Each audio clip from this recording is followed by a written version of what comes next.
Deus abençoe, Pedro. Boa noite, irmãos. Boa noite. Motivo de muita alegria estar aqui com os irmãos essa noite. É uma honra para mim poder estar aqui, né? Agradeço a Deus, primeiramente, pela oportunidade, ao pastor, a esta igreja, a todos os irmãos que têm nos apoiado neste momento, né, em que o pastor está de férias, merecidas férias do nosso querido pastor. E eu estou muito honrado, porque além de eu estar aqui com os irmãos, a minha família também aqui está. Sou muito grato a Deus pela vida deles e também pela vida da minha esposa, né, que tem sempre me ajudado, me apoiado. Então fica aqui a minha gratidão a eles. Meus irmãos, sem mais delongas, eu gostaria de convidar os irmãos a se colocarem em pé só mais um minutinho, só para nós lermos a palavra do Senhor. Aqueles que trouxeram as suas Bíblias, abram comigo, segundo escreveu o evangelista Mateus. Mateus, capítulo 14, nós iremos ler do versículo 22 ao 33. Mateus, capítulo 14, 22 ao 33. Diz assim a palavra do Senhor. Logo em seguida, Jesus insistiu com os discípulos para que entrassem no barco e fossem adiante dele para o outro lado. Enquanto ele despedia a multidão, tendo despedido a multidão, subiu sozinho a um monte para orar. Ao anoitecer, ele estava ali sozinho, mas o barco já estava a considerável distância da terra. Fustigado pelas ondas, porque o vento soprava contra ele, à alta madrugada, Jesus dirigiu-se a eles, andando sobre o mar. Quando viram andando sobre o mar, ficaram aterrorizados e disseram: é um fantasma, e gritaram de medo. Mas Jesus imediatamente lhes disse: coragem, sou eu, não tenham medo. Senhor, disse Pedro, se és tu, manda-me ir ao teu encontro por sobre as águas. Venha, respondeu ele. Então Pedro saiu do barco, andou sobre as águas e foi na direção de Jesus. Mas quando reparou no vento, ficou com medo e, começando a afundar, gritou: Senhor, salva-me! Imediatamente Jesus estendeu a mão e segurou e disse: homem de pequena fé, por que você duvidou? Quando entraram no barco, o vento cessou. Então os que estavam no barco o adoraram, dizendo: verdadeiramente tu és o Filho de Deus. Vamos orar? Senhor, nós te agradecemos pela tua graça, pelo teu amor, pela tua bondade em nossa vida, como nós cantamos. Obrigado pelas orações, obrigado pela vida de cada um aqui presente, Deus. Pai, nós cremos que todas as pessoas que aqui estão não estão aqui por acaso, não estão aqui, ó Pai, por um convite, mas estão a chamados do Senhor, ó Pai. Os corações foram quebrantados e aqui estão para ouvir a tua palavra, Senhor. Deus, eu não tenho nada a oferecer se não for a minha vida diante do teu altar. Que eu venha diminuir, que o Senhor venha crescer e que eu e meus irmãos possamos entender esta palavra, para que o inimigo não venha roubá-la de nós. Que possamos ser daqui edificados para a honra e glória do teu santo nome, em nome de Jesus. Amém. Podem se sentar, irmãos.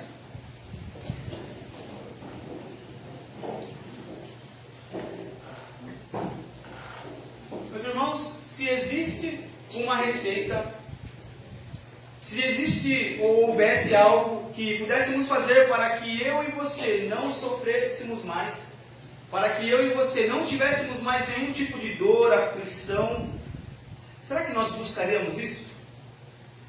Se existisse talvez ali uma receita que dissesse: olha, você não vai mais sofrer nesta terra.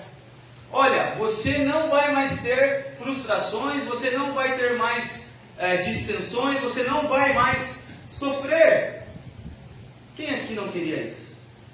Ninguém aqui acorda pela manhã e fala: poxa, hoje eu vou passar por uma dificuldade e nossa, estou feliz por isso. Eu acredito que não, ninguém aqui acorda pensando nisso. E se uma pessoa pudesse controlar essa receita, se alguém tivesse essa receita e a vendesse, meus irmãos, eu tenho total certeza de que essa pessoa seria muito rica. Porque não somente nós, mas todo mundo procura por algo que faça essa pessoa parar de sofrer. Ou seja, ninguém gosta de sofrer. Isso se dá pelo fato de nós, mesmo sendo crentes, mesmo sendo cristãos, filhos de Deus, fazendo a vontade de Deus, não estamos isentos de sofrimento.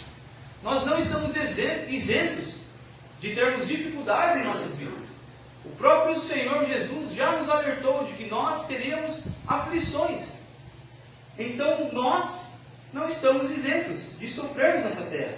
E assim, meus irmãos, as tempestades também vêm para os ricos, elas vêm para os pobres, as tempestades elas vêm para os analfabetos, para os letrados, para os crentes, para os descrentes. Em sua grande maioria, elas vêm sem avisar.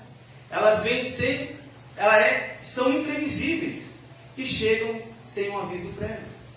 Quem aqui nunca saiu de manhã para trabalhar, o dia estava lindo, sol raiando, calor de 25 graus, 28 graus, 30 graus, chega em casa ensopado porque tomou uma chuva. Quantas vezes isso não nos aconteceu? Quantas vezes em nossas vidas nós estamos andando com o Senhor, estamos buscando a Deus, num momento está tudo bem e num outro momento as coisas começam a desandar. Nós podemos passar por grandes lutas, meus irmãos, nessa vida. Elas podem ser na sua vida conjugal, na sua vida financeira, na área da saúde, na área da alma. Traições, perdas, lutos, mágoas, desacertos. Tudo isso vem para testificar aquilo que nós estamos vivendo muitas vezes. Para testar muitas vezes a nossa fé.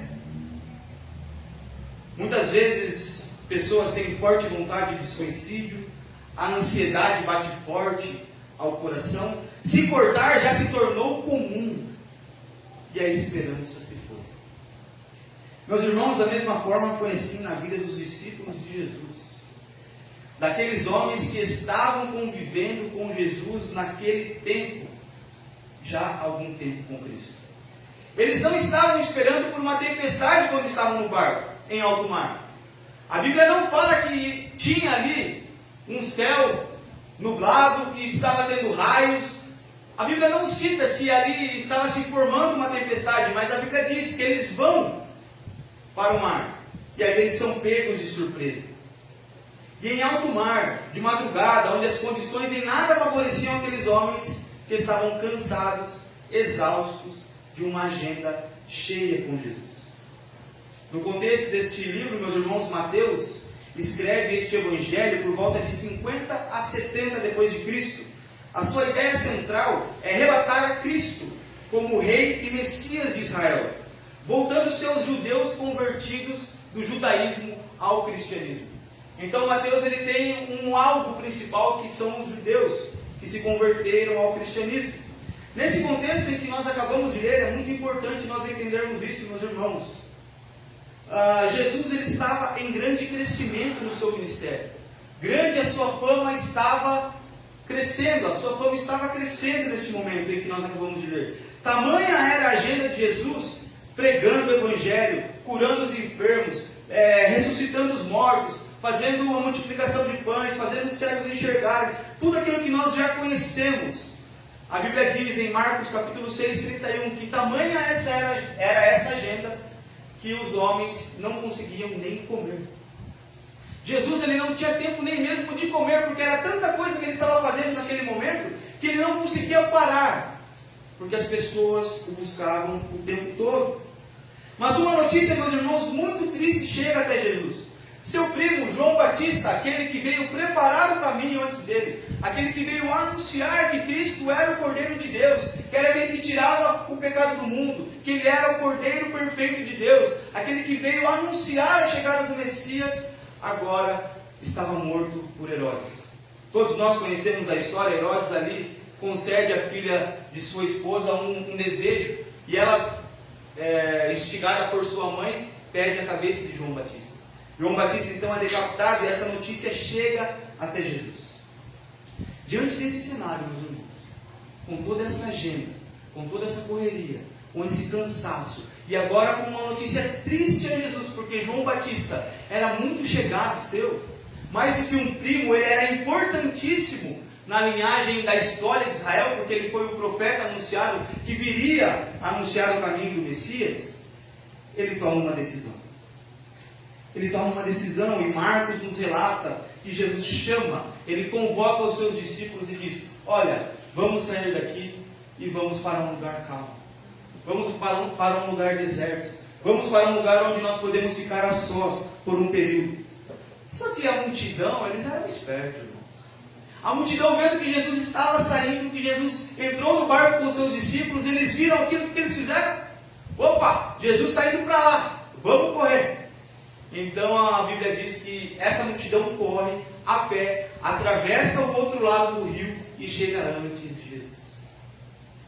Jesus chegando naquele lugar, vê aquela multidão.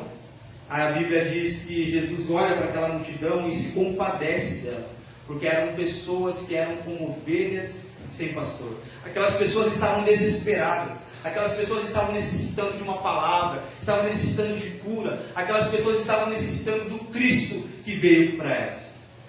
Então Jesus, ele se compadece, mesmo em meio ao cansaço, mesmo em meio às dificuldades do ministério, mesmo em meio ao luto de perder o seu primo. Ele olha para aquela multidão e começa a ensiná-los novamente.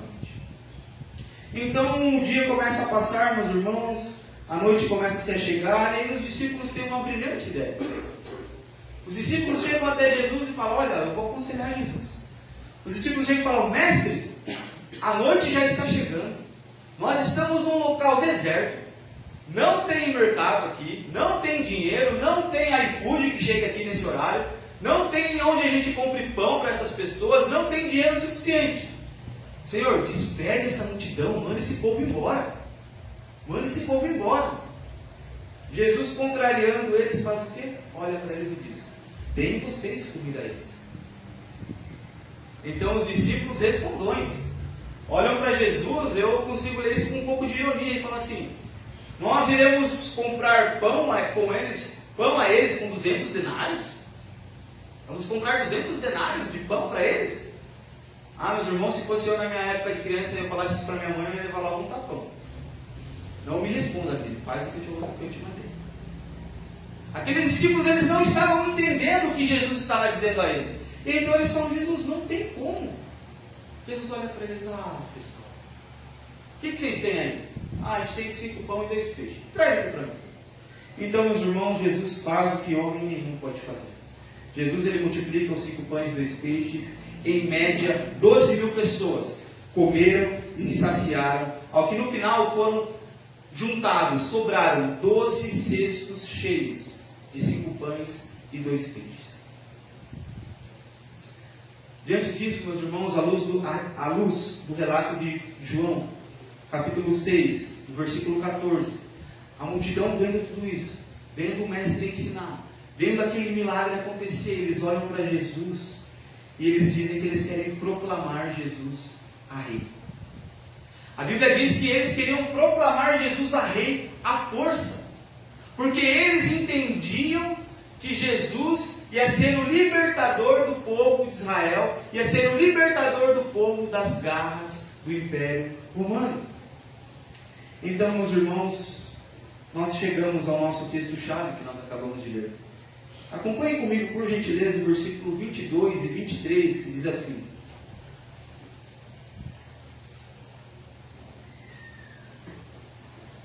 e logo ordenou Jesus aos seus discípulos para que entrassem no barco e fossem adiante para o outro lado, enquanto despedia a multidão. E despedida a multidão, subiu ao monte para orar à parte, e chegada já a tarde, estava ali só. Jesus então manda os seus discípulos para o barco, para poder despedir a multidão. É uma ordem direta. Jesus não falou: vão, e eu já vou com vocês. Jesus não falou isso, ele disse: vão para o barco e atravessem o outro lado. Jesus, nesse meio período, então, ele fica ali com a multidão e ele começa a despedir a multidão. Sabe por quê, irmãos? Porque ele não queria que os seus discípulos se contaminassem com essa ideia de que Cristo veio para libertar o povo das mãos de Roma. Cristo estava guardando os discípulos dessa ideia humana, dessa mentalidade humana, de que Cristo veio para libertar os homens das mãos dos próprios homens. Sendo que alguns deles já haviam várias vezes dado alguns relatos de que queriam que Cristo não fosse o libertador da prisão do espírito, da alma, mas o libertador simplesmente do povo de Israel. Irmãos, Jesus em muitos momentos com seus discípulos, ele precisa reforçar essa missão. Olha, o meu reino não é deste mundo. olha, eu não vim para este mundo. Então ele precisa falar isso muitas e muitas vezes, que ele veio para libertar o povo do pecado, daquilo que condena o homem ao inferno. A série The Chosen, acredito que todos aqui conhecem ou já assistiram, muito famosa no Netflix, enfatiza muito bem isso. Em muitos capítulos ali, em muitos momentos nós vemos ela enfatizando que os próprios discípulos, conversando entre si, falavam: poxa, como que ele vai reunir um exército se juntando com pessoas fracas, com pessoas que têm problemas físicos? Como que Jesus vai nos libertar de Roma, sendo que Ele está aqui perdendo tempo ensinando para essas pessoas que não têm valor algum? Por várias e várias vezes nós vemos na palavra de Deus, Cristo falando isso a eles, e os próprios discípulos sendo tentados a entender que Jesus veio para aquele momento. Irmãos, aquele povo tinha motivo, aquele povo, a multidão, os judeus, eles tinham motivo para que Jesus fosse um libertador deles. Eles tinham. Pensa num povo que tinha motivo para que fossem libertos da mão de Roma. Era aquele povo. Eu vou explicar um pouquinho, bem brevemente, como Israel, em toda a sua história, ela foi oprimida e ela sempre esteve sob o jugo de uma outra nação. Aquele povo só sabia o que era ser prisioneiro de outros povos, como os edomitas, amonitas, moabitas, amalequitas e itas, por aí vai. Depois que chegam na terra prometida, ainda tem que lutar contra os cananitas. Além da terra que foi prometida a Deus, mas Josué não completa, ele não pega toda a terra, ele ainda tem algumas aflições com esses povos. Eles ainda têm que lutar, ainda sofrem com esse povo. Na época dos juízes, meus irmãos sofreram, foram mortos, sequestrados, foram roubados, lavouras foram saqueadas, sendo queimadas, os animais roubados por outros povos que chegavam até eles. O primeiro rei da nação de Israel, meus irmãos, foi morto em campo de batalha pelo chamado povo filisteu. E a história, então, meus irmãos, desenrola. Israel sempre está sob o jugo de um estrangeiro. Há permissão de Deus, vale ressaltar. Os anos se passam, o povo é levado cativo à Babilônia, sofrem por 70 anos com um povo pagão, outros deuses, outra cultura, outra forma de cultuar outros deuses, um outro ambiente, 70 anos sendo escravizados na Babilônia. Então a Babilônia cai, e aí vem os persas. Os persas fazem a mesma coisa, os persas caem. Então vem os gregos, e os gregos fazem a mesma coisa, os gregos caem. E até a chegada do ano 63 a.C., quando então Roma assume o poder. Será que aqueles irmãos tinham motivo para pedir que Cristo os libertasse das mãos de um povo estrangeiro? Imagine você, irmão, viver no Brasil, mas sendo comandado por uma Coreia do Norte, sendo comandada por uma China, onde eles vão trazer para você as leis deles, a cultura dele, o Deus deles. Como seria para você conviver diante disso durante anos e anos, onde os seus antepassados já conviveram com isso e você não vê esperança, você não vê como vai ser a libertação, senão pelo Messias. Aquele povo então, meus irmãos, se depara com Cristo, com o poder para curar, para multiplicar pães, para levar os paralíticos a andar, fazer cegos enxergar, os surdos ouvirem e os mudos falarem. Então aquelas pessoas olhavam para Cristo e viam nele o libertador do povo de Israel, das mãos do povo de Roma. Mas Jesus protege seus discípulos dessa ideia mundana. Certa vez Jesus disse aos seus discípulos: convém que o Filho do Homem seja entregue nas mãos dos pecadores e seja crucificado e ao terceiro dia ressuscite. Jesus disse isso aos seus discípulos. Pedro então, chamando Jesus à parte, disse: Jesus, vem aqui rapidinho, vem cá, deixa eu te falar uma coisa, viu? Não vai nessa não, você não precisa sofrer não, Jesus. Você não precisa morrer não. Jesus, para com isso, não convém que o Senhor faça isso. E então Jesus olha para Pedro e diz: arreda-te, Satanás, pois você não pensa nas coisas de Deus, você só pensa nas coisas dos homens. Veja que a própria igreja se escandalizava muitas vezes com a palavra de morte, com a palavra de uma libertação do povo das suas transgressões. Então os próprios discípulos, meus irmãos, tinham uma expectativa. Eles não queriam que Jesus se sujeitasse, que fosse vencido pelos líderes religiosos, muito menos por Roma. Outra coisa que o texto diz é que Cristo ficou só para orar. Em muitos momentos nós vemos Jesus retirando-se para orar, para falar com o Pai.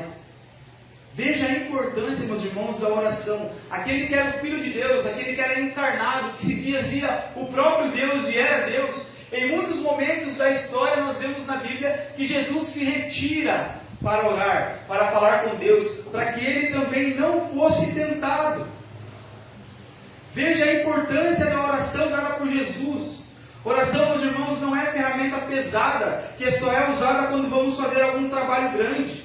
Oração não é uma arma de fetiche, não é um de festim, na verdade. Não é de brincadeira. A oração é o nosso oxigênio, é o oxigênio do cristão, faz parte da fé, assim como a leitura da palavra. Um cristão sem oração não permanece em pé. Por isso que Jesus, mesmo sendo Deus, procura orar em todos os momentos, para falar com Deus e para que ele não caísse. Jesus diz aos seus discípulos: orem, estejam vigilantes, pois o espírito está pronto, mas a carne é fraca. O que podemos aprender aqui, meus irmãos? Qual Cristo estamos esperando nos dias de hoje?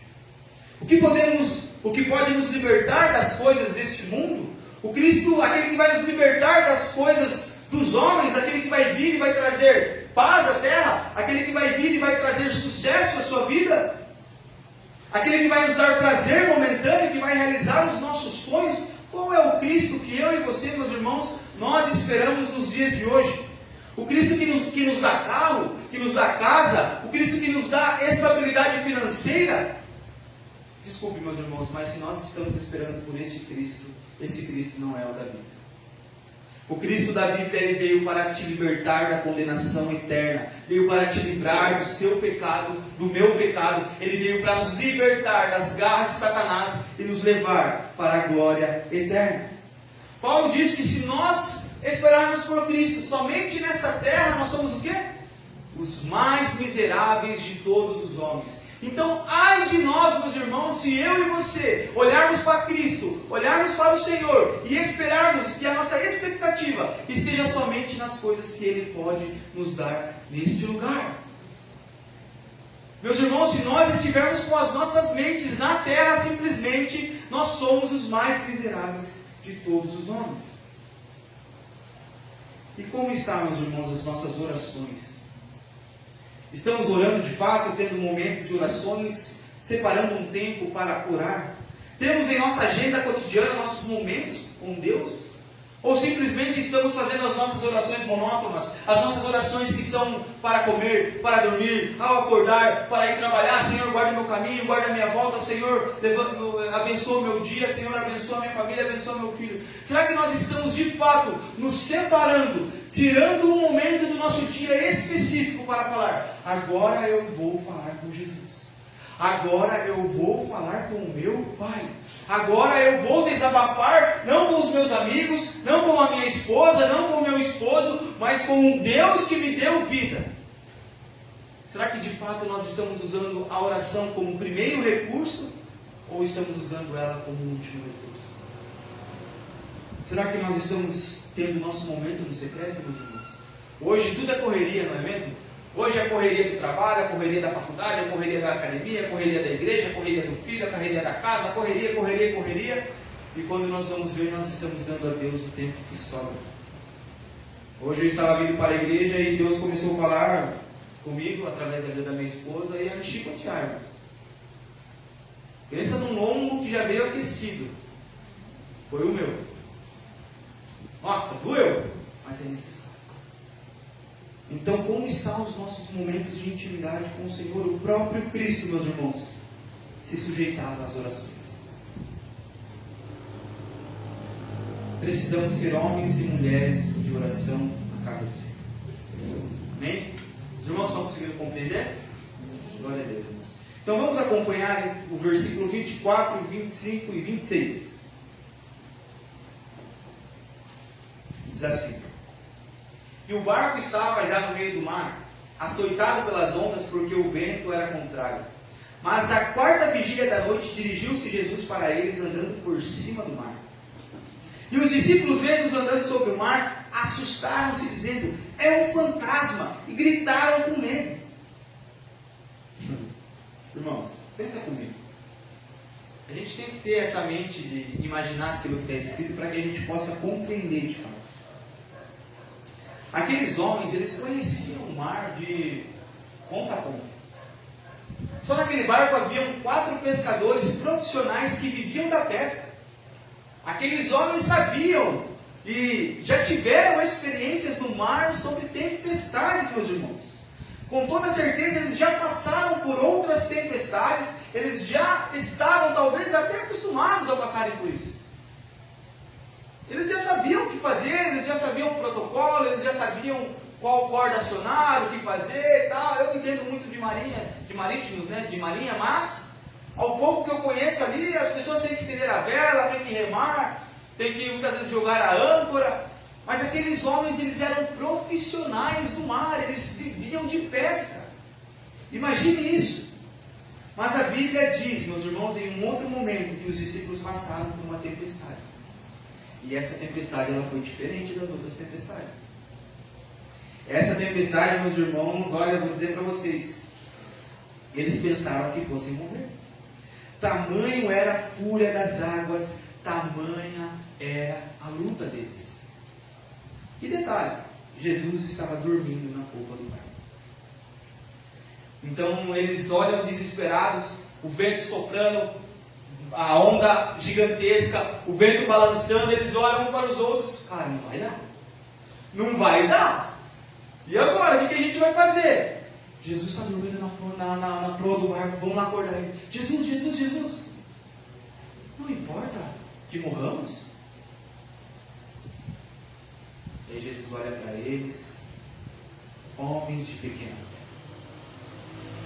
Ele vai, repreende a tempestade, e aqueles discípulos olham assustados, aterrorizados, e dizem: quem é este que até o mar e o vento lhe obedecem? Quem é este que até o mar, que até a natureza está sujeita embaixo de suas mãos? Então aqueles homens olham e contemplam a glória de Deus em Jesus. Mas eles eram profissionais. E eles também sentiram medo. Eles já haviam passado por aquilo antes, meus irmãos, mas agora Jesus não está com eles. Primeiramente, Jesus está no barco. Repreende a tempestade interna do barco. Aqueles discípulos queriam pular fora já tinham desistido, já tinham jogado a corda. Eles já não tinham mais o que fazer. A força dos braços deles já não tinham mais o que fazer. Pensa aquela pessoa que quer resolver tudo na força do braço, aquela pessoa que quer fazer tudo por ela mesma, pela vontade dela, pela inteligência dela, por todas as coisas que elas conhecem. Todos os recursos daqueles homens, meus irmãos, já tinham se esgotado. A única coisa que eles tinham era Cristo. E que bom que eles tinham Cristo. Então, neste momento em que nós lemos aqui, Jesus não está no barco com eles, eles estão sozinhos. E aquela tempestade batendo, o vento soprando contra eles, eles cansados, meus irmãos, exaustos, porque o dia foi longo, grandes coisas eles fizeram, já estavam exaustos. Como diz o Galvão Bueno, é teste para cardíaco. Imagina, meus irmãos, aqueles caras cansados, todo dia fazendo as missões que Jesus estava pedindo, multiplicando o pão, trazendo as pessoas, levando, indo, voltando, e agora lutando contra um mar enfurecido. Mas eles estão a sós, de madrugada, sem conseguir enxergar muita coisa. Pensa você de madrugada no mar, com uma tempestade se levantando, sem iluminação, você não consegue ver um palmo à sua frente. Barco balançando, vento contrário, meus irmãos, é um momento de caos, depois de todo aquele longo dia. E à luz de Marcos, a Bíblia diz que Jesus, vendo os seus discípulos fadigados, vendo eles cansados e sobrecarregados, Jesus vai até eles andando sobre as águas. O mestre agora, ele não repreende a tempestade como ele fez a primeira vez. Ele não repreende a tempestade e manda acalmar e depois fala com os discípulos. mas ele está andando sobre a tempestade. Agora ele não está dizendo aos problemas acalmem-se, problemas aquietem-se, mas agora ele está por cima dos problemas com os discípulos. Ele está se mostrando acima daquilo que para os discípulos era uma afronta de morte, era algo que eles não tinham o que fazer. Aqueles homens que talvez já diziam, olha, nós já vimos de tudo. Tudo com Jesus nós já vimos. Eu acho que não tem mais nada que Jesus possa fazer que eu me surpreenda. Pensa com vocês, irmãos. Pedro, certa vez, estava lá pescando, não pegou nada, o dia inteiro. Tentou, não pegou nada. Aí chega um rapaz e fala, Pedro, joga a rede desse lado. Aí Jesus, Pedro, joga a rede desse lado. Tá bom, Senhor, pela tua palavra eu jogo. Ele lança a rede ao mar e quando ele vai puxar, o barco quase tomba, tamanho era a quantidade de peixe. Irmãos, Pedro viu o Senhor abrir os olhos dos cegos. Pedro viu as pessoas caminharem, as pessoas que tinham problemas nas pernas, paralíticos, pessoas que não falavam falar, surdos ouviram. Eles testemunharam, meus irmãos, olho a olho, assim como eu vejo vocês, eles viram o Cristo fazendo milagres. Então eu imagino que na mente deles eles possam dizer, olha, não há mais nada que Jesus faça que me surpreenda. Esse cara multiplicou agora de pouco 5 pães e 2 peixes, no qual sobrou 12 cestos cheios. O que esse homem pode fazer que vai me assustar, que vai me deixar perplexo? Mas Jesus, ele não é como nós pensamos. Deus, ele não é como nós pensamos, meus irmãos. E então Jesus, ele vem andando sobre as águas, em pé, em meio à tempestade. Isso não pode ser verdade. Não tem como. O que é isso que a gente está vendo, meus irmãos? Só pode ser um fantasma. Todos nós estamos vendo, todos estão vendo, mas não acreditando no que nós estamos vendo. Os discípulos, em meio àquela tempestade, talvez num fecho de luz, talvez em um momento, clareou-se alguma coisa e eles viram, olha, tem alguma coisa no mar. O que é aquilo? Meu Deus do céu, você está vendo Pedro? Estou. Você está vendo João? Estou. Você está vendo André? Estou vendo. Você está vendo Tiago? Estou vendo. Meu Deus, o que é isso? Não tem explicação. Ah, não, é um fantasma. Os discípulos achando que Cristo era um fantasma, porque eles ainda não entendiam o propósito de Deus através de Cristo Jesus. Irmãos, talvez você se pergunte, os discípulos de Jesus achando que são fantasmas, por acaso existem fantasmas? Claramente que não, obviamente que não, mas isso se dá devido a alguns povos gentílicos da época, de algumas cidades ao redor da Galileia, da região da Galileia, onde eles viviam. Eles eram povos pagãos que acreditavam em reencarnação, eles acreditavam em fantasmas, eles acreditavam em muitos misticismos. Então aquele povo, eles ouviam muitas coisas de outros povos, eles também, na sua mentalidade humana, eles criam nisso também. E sabe o que eu aprendo aqui, meus irmãos? Parece que Jesus, ele não vai responder muitas vezes em meio à tempestade. Você ora e o problema piora. Você ora e a doença se agrava. Você ora e o coração da pessoa fica ainda mais duro. Você ora e parece que Deus não responde, Ele está em silêncio. Cadê Deus vendo a minha aflição? Cadê Deus vendo a minha tempestade? Cadê Deus olhando o meu tempo, olhando o meu coração, vendo a minha família, vendo os meus filhos? Cadê Deus em meio a tudo isso? Meus irmãos, parece que Deus muitas vezes Ele não responde, parece que Deus em meio à tempestade Ele se cala, em meio ao deserto Ele some. Porque para nós as tempestades elas são imprevisíveis, para nós, mas para Deus Ele não pode ser pego de surpresa, meus irmãos. Deus Ele não é pego de surpresa. Deus Ele não olha para você, nossa irmão, e agora? Seu carro quebrou. Deus olha para você e fala, nossa, e agora meu irmão, você perdeu um filho. Ah, nossa, e agora meu irmão, você adoeceu. Não, meus irmãos, Deus Ele não pode ser pego de surpresa, porque Deus Ele é um Deus onisciente, onipresente, Ele é atemporal, Ele está fora do tempo, Ele tudo sabe, Ele tudo conhece. A Bíblia diz que Deus escreveu os nossos dias, antes que um dos nossos dias fosse escrito, Deus já sabia aquilo que iria acontecer conosco. Será que esse Deus Ele não conhece você? Será que esse Deus Ele não conhece as suas dificuldades? Será que esse Deus não conhece o nosso coração? Deus ele não pode ser pego por surpresa. Ele sabe de tudo, Ele vê tudo, Ele criou tudo. Os olhos do Senhor voltam-se para os justos e os seus ouvidos estão atentos ao seu grito de socorro. Salmos 34, versículo 15. Então, meus irmãos, Jesus ele demora um pouco para aparecer, pois o próprio Jesus espera esgotar os nossos recursos, pois o próprio Jesus deixa esgotar as nossas forças, para que a excelência e para que a glória seja totalmente dele. Não há nada que nós possamos fazer para contrariar a vontade de Deus em nossas vidas, meus irmãos. Não há nada que nós possamos fazer. Se Deus agindo em nós, quem impedirá? Se for da vontade de Deus você passar por esse processo, se for da vontade de Deus você passar por essa luta, se for da vontade de Deus você está atravessando uma tempestade em sua vida, meus irmãos, entenda uma coisa: Deus ele não está ausente. A ausência de Deus falar não significa que Ele não está vendo, que Ele não está com você, que Ele não está cuidando de você. O Senhor ele estava no monte orando pelos discípulos, a Bíblia diz. E hoje Cristo ele está sentado à destra de Deus, intercedendo por mim, intercedendo por você, meus irmãos. Não há o que nós possamos fazer para conquistar aquilo que Cristo já conquistou por nós.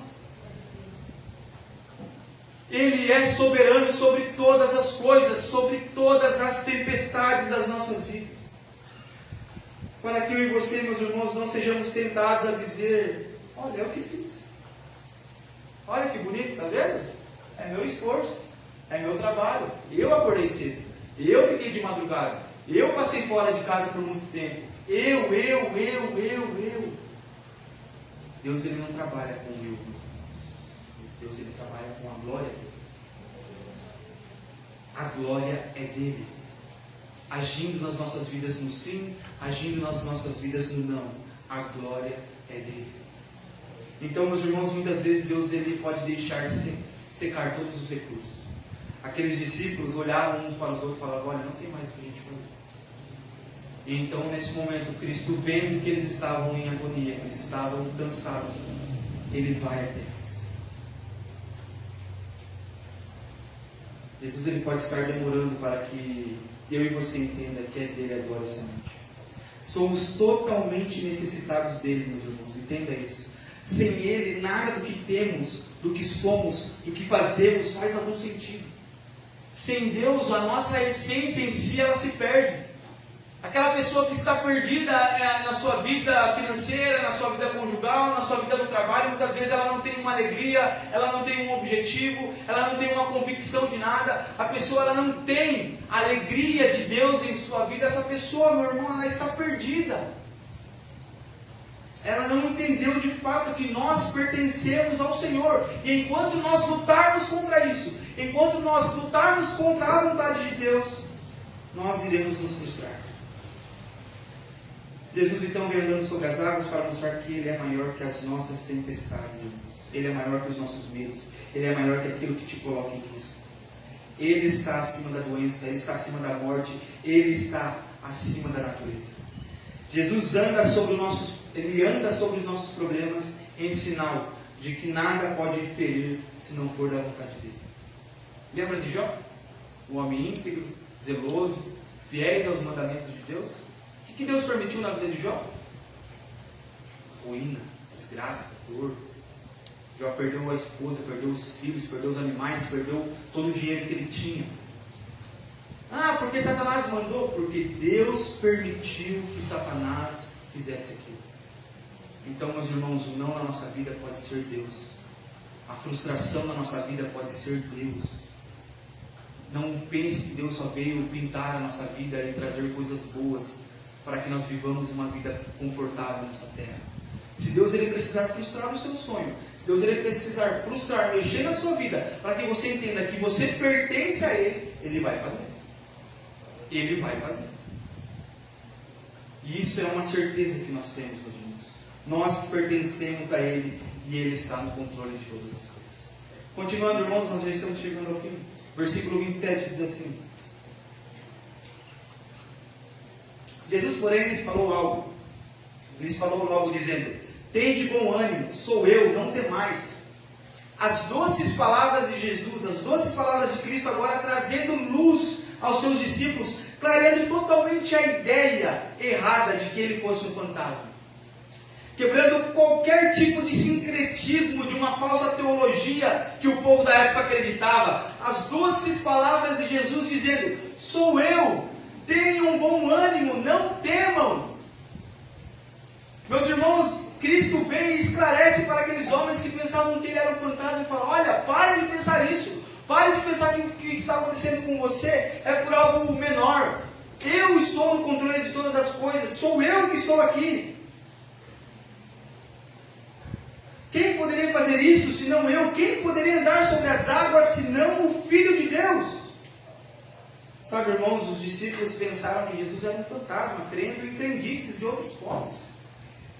Será que nós também não somos assim muitas vezes? Crentes que creem em horóscopo, que saem da sua casa lendo horóscopo, lendo coisas boas. Será que nós somos crentes que creem em mandingas? Que jogam sal nas costas, que dão 3 pulinhos, que não passam debaixo de escada, que não fazem isso, não fazem aquilo, porque algo pode acontecer? Esses dias estávamos almoçando na casa da família da minha esposa, e eles não são cristãos. E caiu o garfo, caiu a faca no chão. Tinha terminado de almoçar, fui levar o prato até para lavar a louça, e a faca caiu no chão. Eu tomei um susto, a prima da Bárbara deu um grito: arrisca, arrisca, arrisca. Eu olhei e falei: o que aconteceu? Tinha arriscado o chão. Eu falei: o que é isso? As pessoas apegadas a coisas aleatórias da vida, irmãos. Nós não somos assim. A nossa fé ela tem embasamento, a nossa fé ela tem entendimento, a nossa fé não é uma fé burra, a nossa fé ela tem base, ela tem entendimento. Será que muitas vezes, meus irmãos, nós não estamos sendo esses tipos de crentes? Jogos da sorte, apostando em bets? Meus irmãos, misticismos, achamos que por estar completando algum rito, completando alguma agenda, vestindo um tipo de roupa, um determinado tipo de roupa, algo vai nos fazer ser mais santos ou salvos.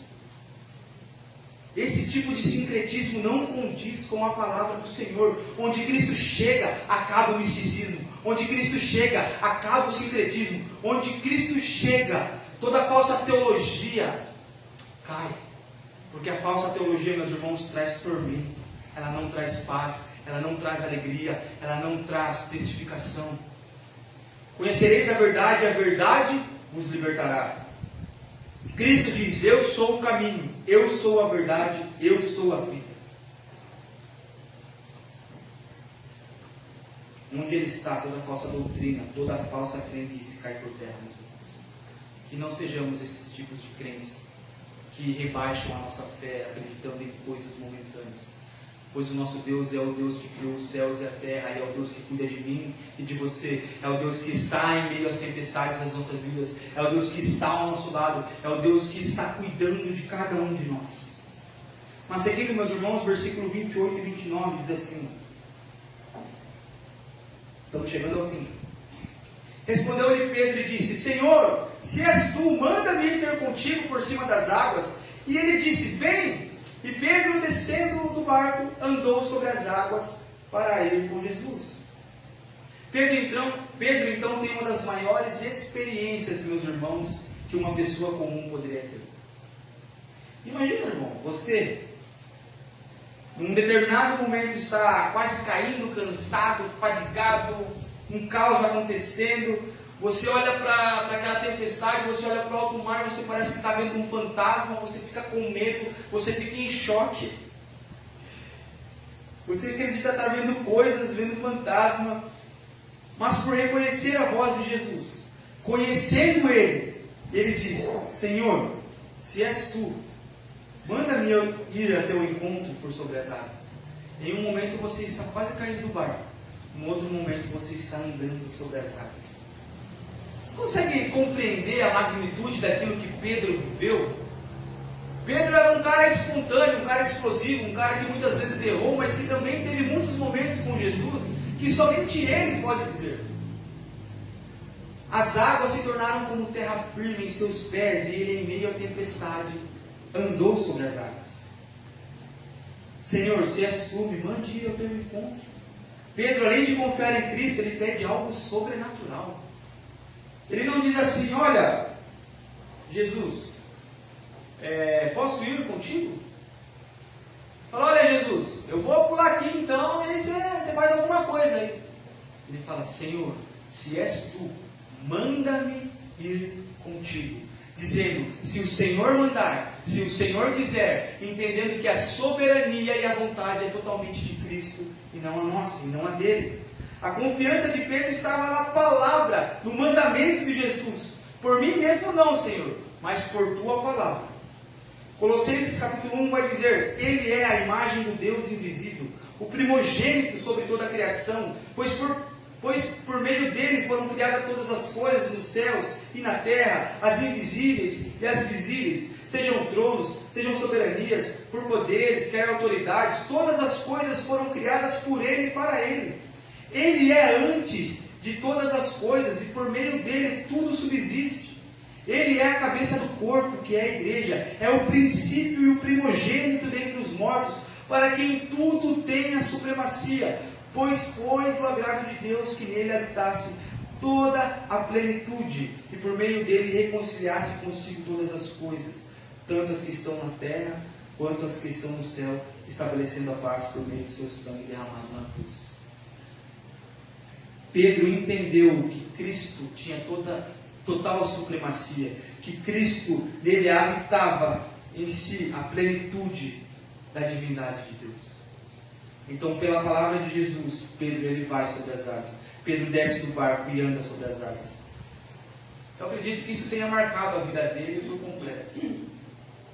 Eu imagino que Cristo levou essa experiência para a vida até o final da vida dele. Porque não foi algo qualquer, irmãos. Não foi simplesmente um milagre. E o que nós aprendemos aqui? Jesus nos chama para termos experiências com Ele. Jesus ele não nos chama, meus irmãos, para que nós vivamos uma vida terceirizada. Jesus ele não nos chama para que nós venhamos à igreja, nos assentemos simplesmente, ouvimos uma mensagem e vamos embora. Semana que vem eu volto. Não. O Senhor nos chama para ter uma intimidade, nos chama para termos um relacionamento, para termos uma experiência. Se tivermos fé, se formos ousados em Deus e termos a experiência com Cristo, isso nos fortificará. Talvez não como a de Pedro, um milagre tão grandioso como esse de andar sobre as águas, mas Cristo, nos mínimos detalhes, Jesus se apresentando a nós, cuidando de nós, nos livrando de tantas coisas, nos dando livramento, nos dando mantimentos, nos dando amor, sabedoria, e por aí vai. Estamos conseguindo viver uma vida de alegria e gozo em meio às tristezas e insatisfação desse mundo? Estamos tendo a alegria indizível, a alegria que só o Espírito Santo de Deus nos dá em meio a um mundo conturbado e cheio de aflições? Estamos vendo Jesus sobre as nossas vidas, irmãos, como está a sua fé nesta noite? Será que diante da minha tempestade, diante da sua tempestade, você consegue ver o Cristo que anda sobre as águas? Você consegue ver a mão de Deus cuidando de você neste momento? Você consegue ver Deus cuidando da sua família neste momento? Se Jesus te chamasse hoje para pular do barco, você o seguiria como Pedro fez? Você conseguiria andar sobre as águas agitadas, sobre a tempestade que há dentro do seu coração? Será que nós teríamos essa mesma fé? Mas o versículo 30, meus irmãos, vai dizer que Pedro ele não permanece. Mas sentindo um vento forte, teve medo e começando a ir para o fundo, clamou dizendo: Senhor, salva-me. Pedro então tira os olhos de Jesus, e aqui foi o maior erro que Pedro pôde cometer naquele momento. O maior erro de Pedro não foi Pedro ter olhado para Jesus e ter achado que ele era um fantasma. Pedro não errou simplesmente em ficar com medo da tempestade, mas o maior erro de Pedro foi tirar os olhos de Jesus. A Bíblia diz que, sentindo o vento, ele fixa os olhos no mar, nas ondas, no tamanho do problema, e perde de vista o Filho de Deus, o próprio Deus encarnado à sua frente. Irmãos, quantas vezes nós, diante de Deus, diante dos problemas, nós paramos, tiramos os olhos de Cristo e começamos a olhar para os problemas das nossas vidas. Ah, meu Deus, a conta está alta demais. Ah, meu Deus, isso está difícil demais. Ah, meu Deus, é problema demais, eu não vou conseguir. E esquecemos que o nosso Deus é grande, que o nosso Deus cuida de cada um de nós. Isso só mostra, irmãos, que somos filhos fracos, sujeitos à queda, que temos memória fraca. Quantas vezes nós oramos, Deus nos abençoa, nos dá aquilo que oramos, e na outra semana nós já estamos murmurando, falando que Deus não nos abençoa. Nós nos esquecemos muito rápido. Pedro se esqueceu muito rápido. Pedro, aquele que falou: Senhor, se for o Senhor, fala para que eu vá pelas águas. Então vem. Ele foi. Irmãos, a Bíblia não fala quantos passos, não fala a distância, mas a Bíblia diz que Pedro andou sobre as águas. Pedro andou sobre as águas, mas esse milagre que Pedro estava vivenciando naquele momento não foi o suficiente para manter os olhos dele fixados em Jesus. Então ele olha para os lados, ele tira o alvo de Jesus e começa a olhar para a tempestade, para o vento, para as ondas. Enquanto nós olharmos para os nossos problemas terrenos, meus irmãos, e acharmos que o nosso problema é maior que o nosso Deus, nós iremos afundar. Nós iremos sucumbir diante das nossas dificuldades se nós entendermos que Deus não é maior do que as nossas dificuldades. Então agora Pedro está afundando, mas ele dá um grito de: Senhor, salva-me. Pedro então pediu socorro à pessoa certa. Meus irmãos, os discípulos não poderiam ajudar Pedro. A tempestade não ia parar. A família de Pedro não ia ajudar. Aquele amigo chegado de Pedro não ia ajudar ele, que falava que estava do lado dele a todo momento. Aquele cara chegou e falou: o dia que você precisar de mim, estou aqui, cara. Esse cara não estava lá naquele momento. Pedro estava afundando e estava indo para a morte. E a única pessoa que poderia ajudá-lo naquele momento era Jesus. Ele olha para Jesus e fala: Senhor, salva. A Bíblia diz então que Jesus imediatamente o ajuda. O que eu aprendo aqui, meus irmãos? Cristo é o único que pode nos socorrer diante das nossas dificuldades. Cristo é o único que pode acalmar as tempestades das nossas vidas. O dinheiro, meus irmãos, nada pode fazer. Salomão, com toda a sua glória, com toda a sua riqueza, com todo o seu esplendor, disse: vaidade, vaidade, tudo é vaidade. É correr atrás do vento. Todas essas coisas não são necessárias para a nossa vida na terra, mas elas não são necessárias como prioridade em nosso coração.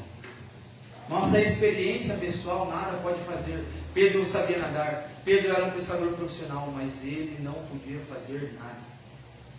O único que poderia andar sobre as tempestades das nossas vidas e nos salvar é Jesus, e Ele estava ali.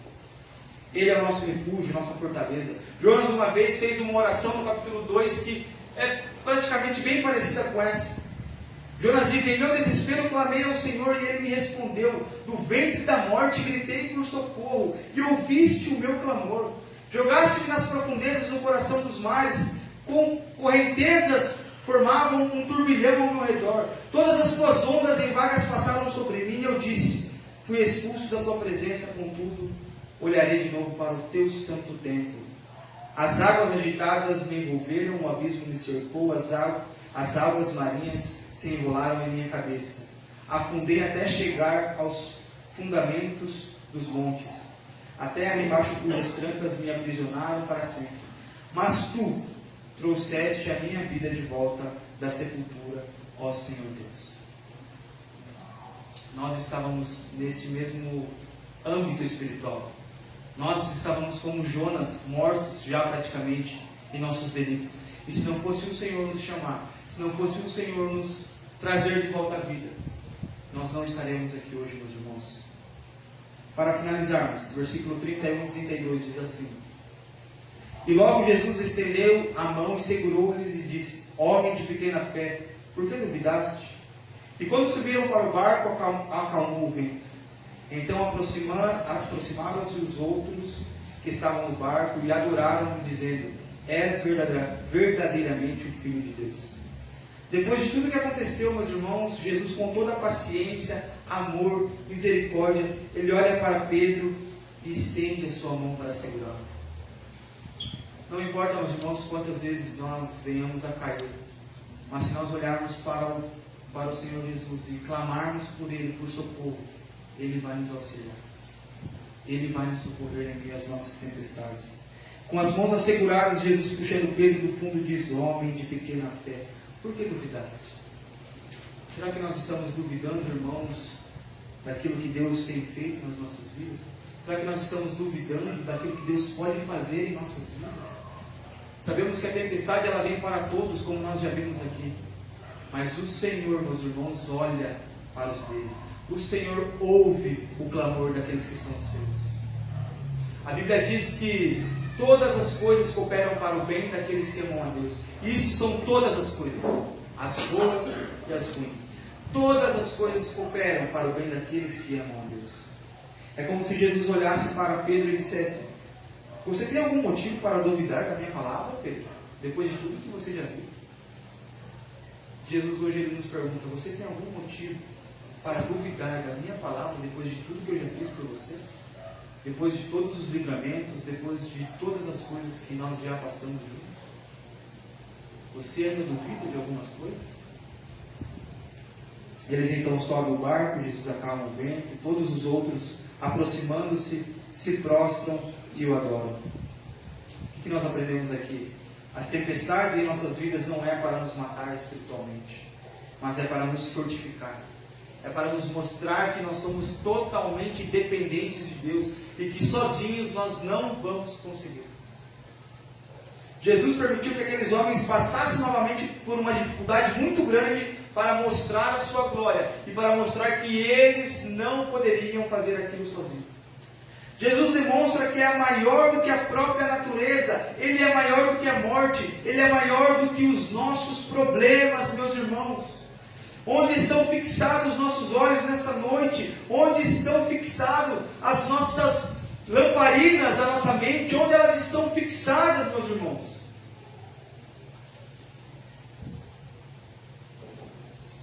O problema no trabalho tem tirado o seu olhar de Jesus? A falta de dinheiro tem abalado a sua fé em Jesus? O problema no trabalho tem tirado o seu olhar? Uma enfermidade tem tirado o seu olhar da fé em Jesus? Tem te afastado de Deus?